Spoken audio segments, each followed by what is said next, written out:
Hello, I'm Sophia Vargas, and today I'll be showing you guys how to edit your videos on OpenShot.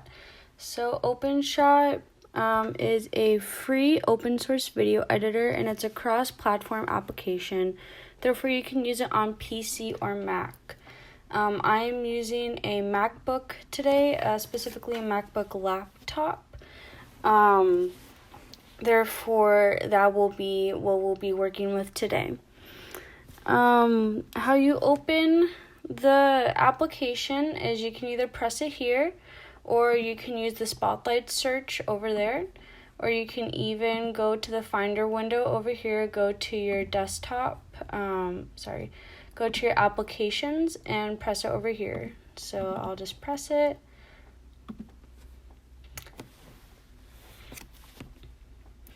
And it shows you the home page. So this is Simple Viewfinder. So this is the Simple Viewfinder, but you can change your view by going to the drop-down menu, which is up here, and going to View. And they have Simple View, Advanced View, and Freeze View, and we'll be going over that shortly. Let's just go over each part of this. So this is the first part of the drop-down menu. It will show you about OpenShot, preferences. The preferences is actually really important. If you go here, you can really customize everything to your liking. You can change the language. You can change the language, how the theme of how you want to see your content, the image length, volume, Blender. The Blender is connected to the title, which we'll go over as well. And the advanced title editor, there's also preview, autosave, cache, debug, performance, and keyboard. And keyboard are all the hotkeys or the simplified keys, like shortcuts to get to where you need to go. And what's nice about OpenShot is you can customize each and every one of your hotkeys to make it more user-friendly for you. We go to the file, and you can do a new project, open project, recent projects, save project, import files, all this. You can also find this toolbar right over here as well on the home page's top menu. The edit title, and you can insert a title by pressing Command T or by just selecting that right there. And they have a bunch of different titles that you can go through. It just depends on what you'll be doing for your project today.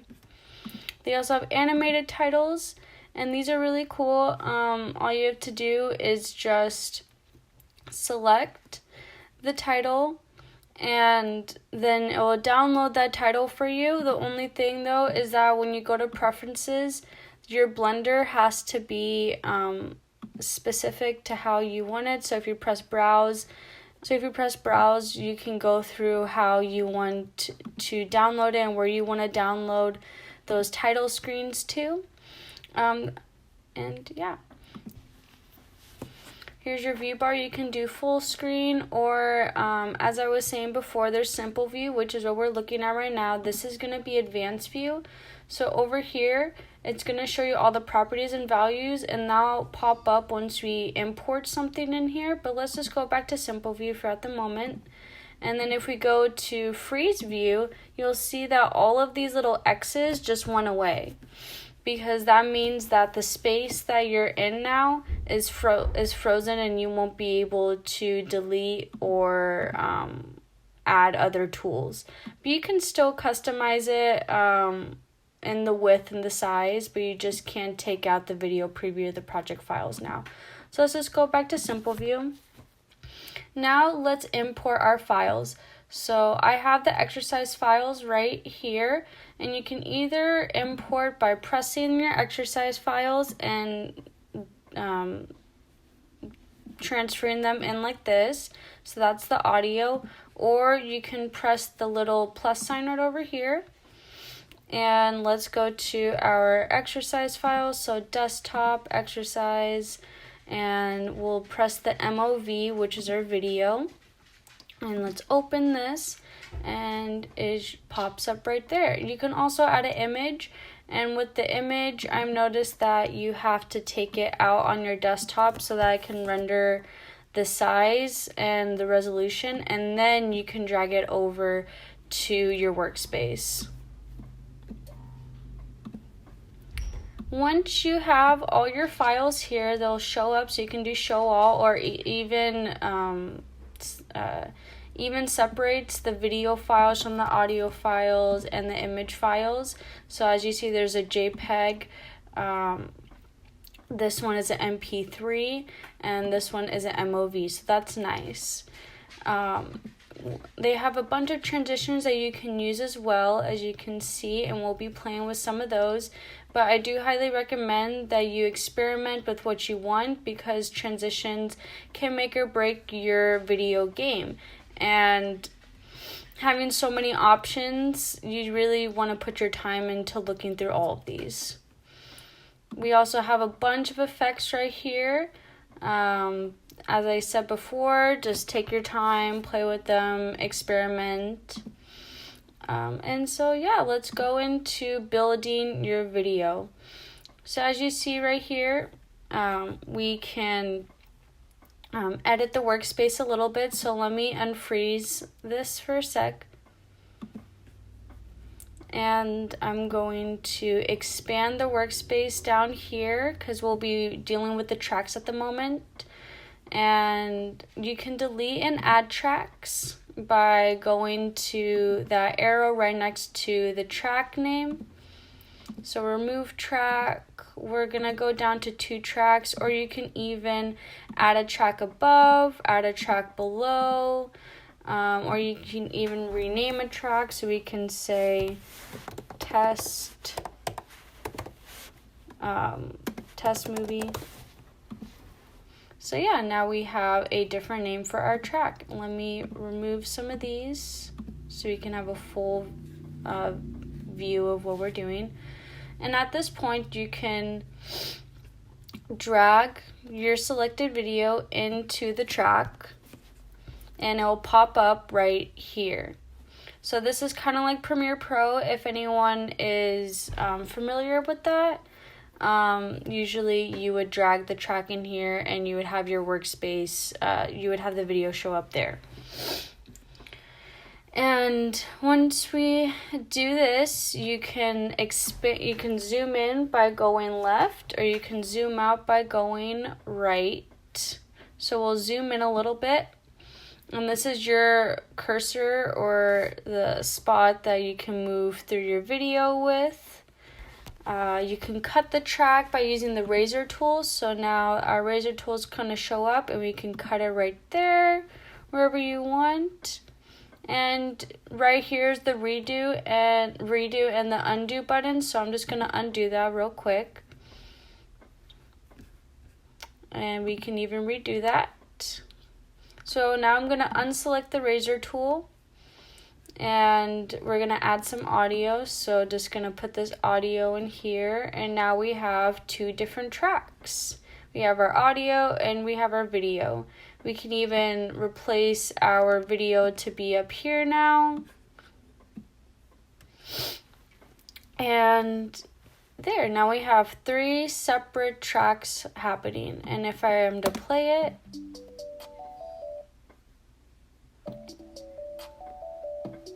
and the thing with video editing is you just have to wait for it to render.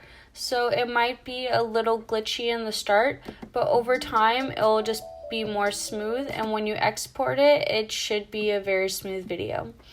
So if we want to edit the track itself, we will press this little arrow like the track arrow, but now we're on the video arrow for editing. So you'll press that arrow right here, and you can either copy the clip, or you can do Command C as your hot tool, and you can put effects on it right away, and you can add keyframes so that you can edit specific parts of the video that need to be edited rather than the whole thing.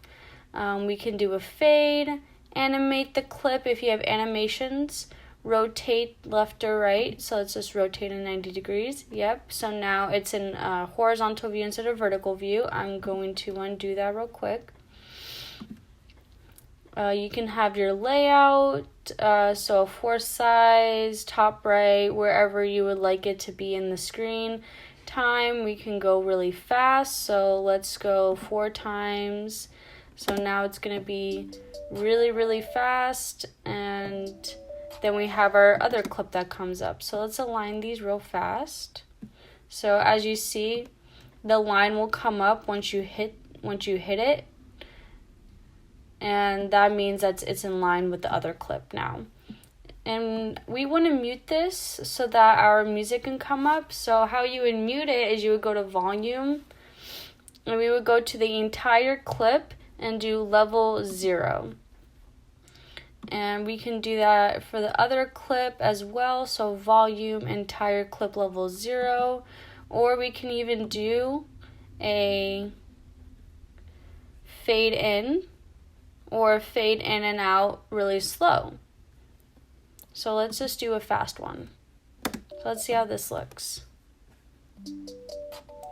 So as we saw, they were super fast in the beginning, and then regular speed, and we don't hear the volume of our video anymore. We just hear our instrumental. And let's say that you deleted one of your workspaces. So let's say we just deleted project files, we deleted transitions, effects. So we only have this now because we just want to view our video in almost full screen. So we have our video going, and then let's say we want to edit more, but we need to have our project file show up. So you can go to View, Views, and go back to Simple Screen, and everything will come back to where it was before. This is really important if you want to have a bigger view of your video, but you don't want to export it. Having that option to do Simple View is really efficient.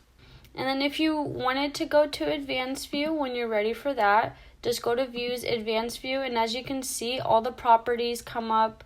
So the length of the video, the axes, the height, where it's located in the screen. Yeah. So let's just exit out of this. And let's put a few filters on it. So I'm going to take that out real quick and take this out. Let's go back to Simple View.